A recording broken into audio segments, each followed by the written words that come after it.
อรุณสวัสดิ์เช้าวันใหม่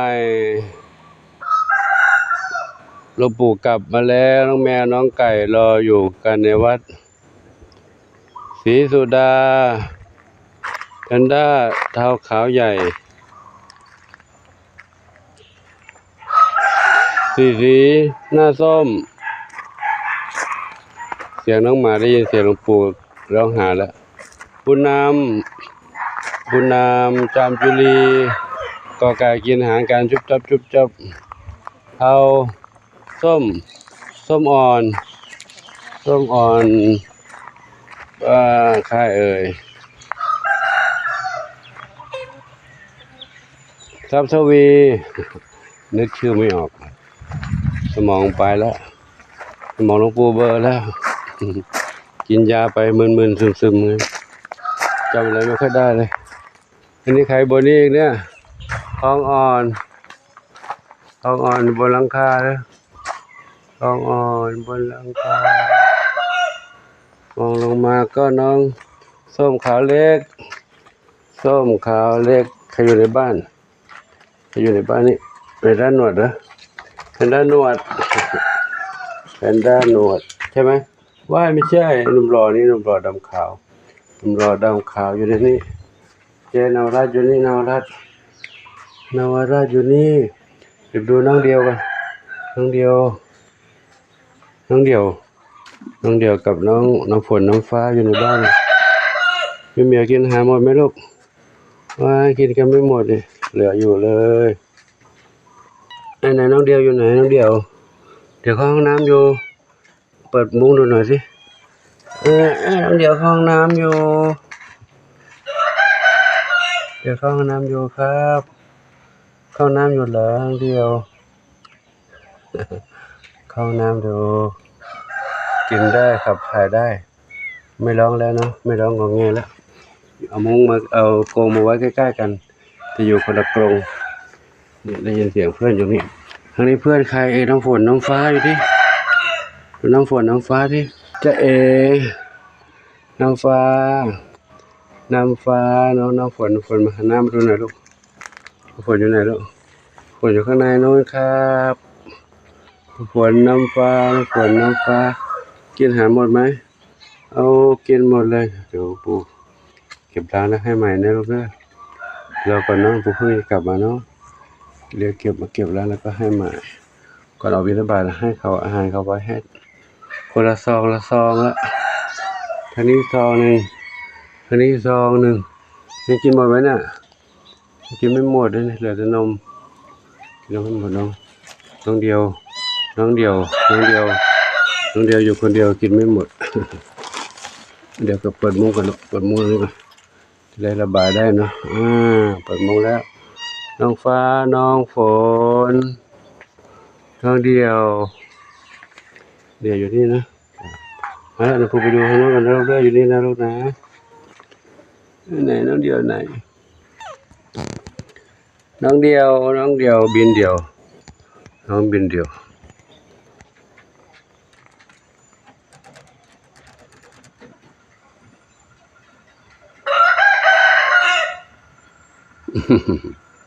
เจ๊นี่ก็เนื้อหลวงปู่ไปดูน้องหมาน้องกับน้องเหมียวในบ้านใหญ่กันเนาะ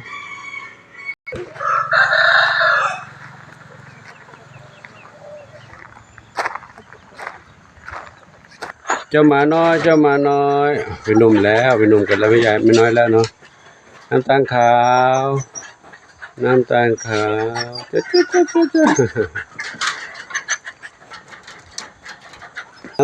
้มน้ำตาลจุดอยากจะเอากันลูกเดี๋ยวไม่สะดวกลูกปู่ไม่ค่อยมีแรงแล้วอ่อนเพลีย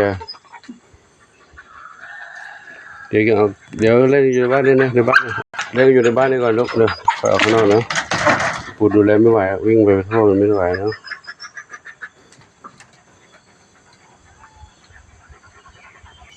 น้ำตาลจุด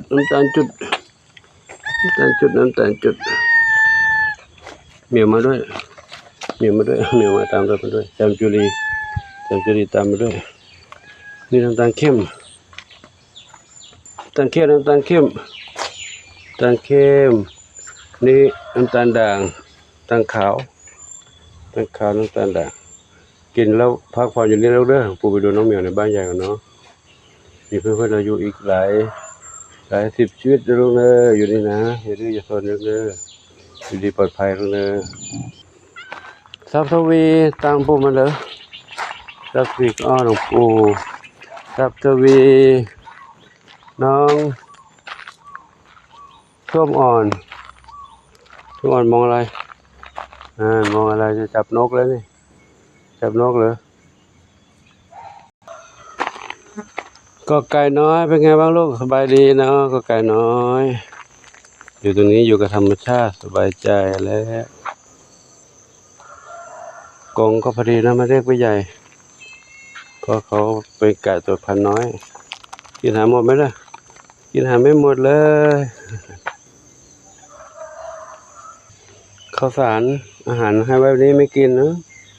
เขากินพืชกินผักกันแล้วเหรอ กินพืชกินผักเก็บใบไม้มาให้กินใบไม้หมดเลยเขากินใบกระถินนะลูกเหรอเขากินใบไม้กันนี่เดี๋ยวผมไปเก็บกระถินมาให้กินแล้วนะเก็บใบไม้ใบหญ้ามาให้กินเนาะ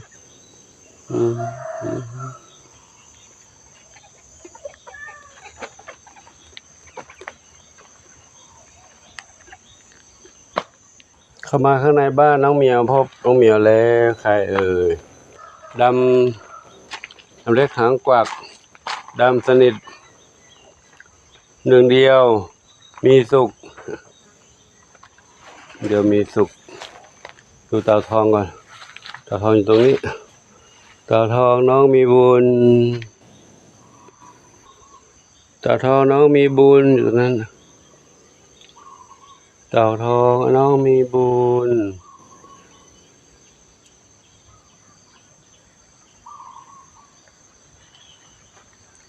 ดำสนิทเหมียวดำสนิทเหมียวหนึ่งเดียวมาด้านนี้ใครน้ำเพชรเข้าห้องน้ำแล้วน้ำเพชรปุยฝ้ายน้ำเพชรแล้วนี่แม่ยินดีกับน้องลูกขนุนกับยินดีอยู่นี่นะน้องขนุนลายสวยสีสวยอยู่ดีปลอดภัยลูกนะแข็งแรงลูกเด้ออยู่สองแม่ลูกวันนี้ไม่มีแล้ววันนี้ว่างไปแล้วย้ายเข้ามาข้างในแล้วแม่น้องหนึ่งอยู่ตรงนี้แม่น้องหนึ่งกับลูกอยู่ไหนอะลูกแอบอยู่ใต้โต๊ะนั้นมองไม่เห็นนะไม่เป็นไรอยู่นั่นก่อนเนอะลูกเนอะอยู่ดีมีสุขลูกนะอยู่ดีมีสุขบ้านหลังใหม่ใกล้จะได้เข้าอยู่แล้วรอเพียงที่นอนโต๊ะเตียงแค่นั้นเองเนาะใครอยู่วันนี้ไปจองไว้แล้วนั่นน่ะขาวเทากับข้างบนนั่นเพชรดำน้อยขาวเทามารอแล้วเราจะเข้าอยู่บ้านนี้กันรออยู่บ้านนี้ยังไม่มีที่นอนแล้วลูกเดี๋ยวรอเขาจะมาส่งให้ยังไม่มาส่งให้เลยนี่ใครไปจองก่อนแล้วเนี่ย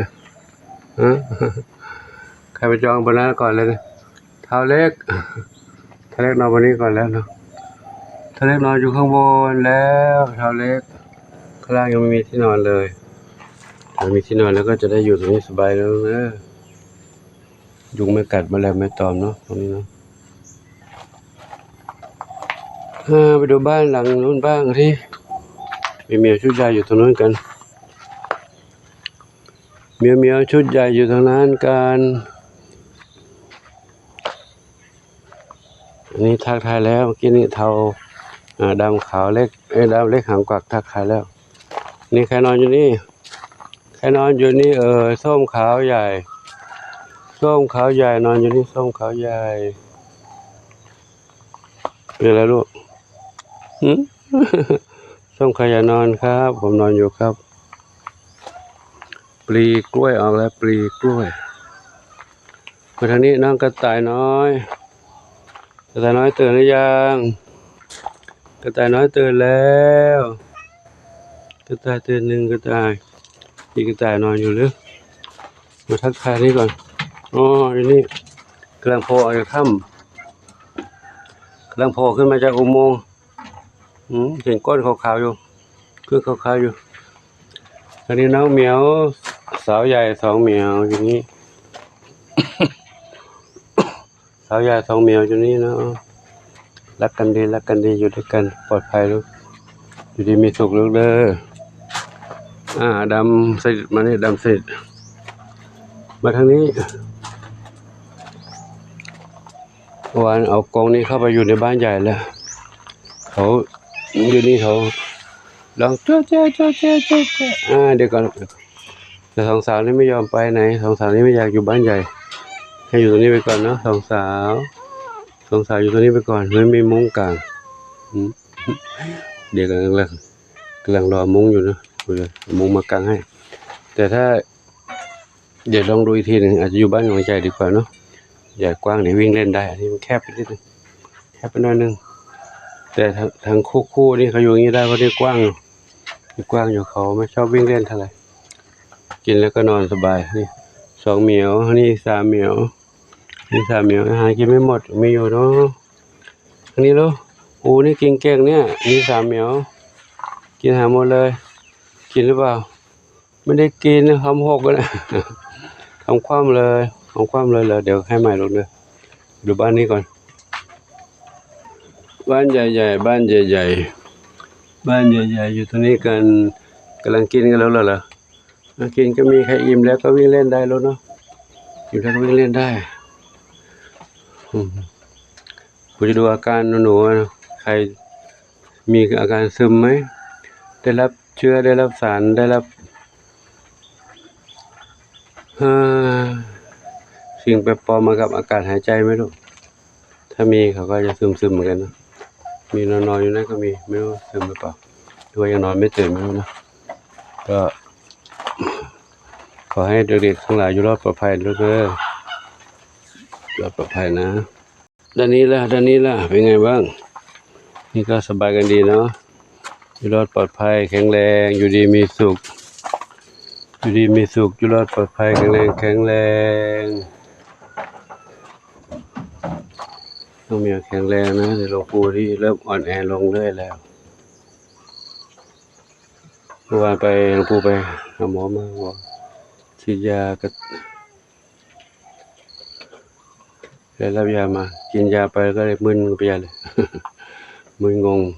คิดอะไรไม่ออกสับสนก็ขอยุติคลิปไว้ที่นี้นะขออนุโมทนาสาธุกับทุกท่านที่ได้รับชมรับทราบเรื่องราวต่างๆขออวยพรให้ทุกท่านโชคดีมีความสุขปรารถนาสิ่งใดขอได้ทุกความมุ่งมั่นปรารถนาทุกกันทุกคนทุกท่านสาธุอายุวโนสุขังพลังท้องเล็กเป็นไงลูกท้องเล็กไหวไหมลูกท้องเล็กป่วยมานานแล้วป่วยเป็นโรคอะไรชักกระตุก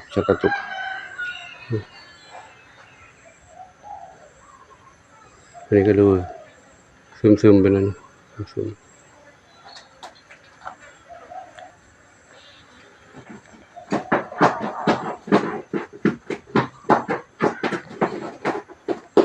อยู่ดีมีสุขแต่ลูกนะแข็งแรงลูกนะท้องเล็กและขอยุติคลิปไว้ที่นี้นะพบกันใหม่คลิปต่อไปโชคดีมีสุขสาธุอายุวันโนสุขังพลังเพชรดำน้อยอยู่บนหลังคาเพชรดำน้อย